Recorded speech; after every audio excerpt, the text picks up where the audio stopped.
एक घनदाट जंगल होते. तिथे बरेच पशु पक्षी प्राणी होते. तिथे वाघ सिंह कोल्हा अस्वल पण राहत होते.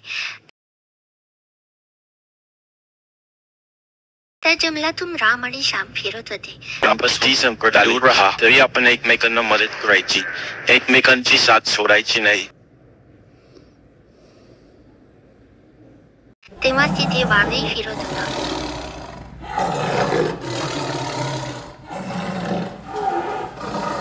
अचानक तो राम आणि श्यामच्या समोर येतो. राम आणि श्याम घाबरतात. ओरडू लागतात. वाचवा वाचवा वाचवा वाचवा वाचवा वाचवा वाचवा वाचवा वाचवा वाचवा वाचवा वाचवा. तितक्या श्याम पटकन झाडावर चढतो व राम मेल्याचे नाटक करतो. वाघ रामच्या कानाशी काहीतरी गोपीत सांगतो. वाघ तिथून निघून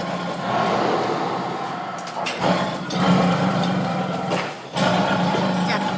वाघ गेल्यावर श्याम पटकन खाली उतरतो व रामला विचारतो, वाघाने तुझ्या कानात काय सांगितले?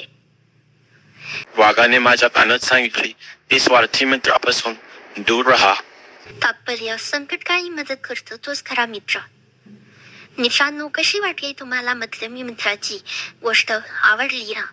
आवडली असल्यास नक्की लाईक करा, शेअर करा, सबस्क्राईब करा व शेजारी बेल आयकॉनही दाबा, म्हणजे नवीन गोष्टीचे नोटिफिकेशन मिळेल. पुढील कोणती गोष्ट ऐकायला आवडेल हे कमेंटद्वारे नक्की कळवा. धन्यवाद.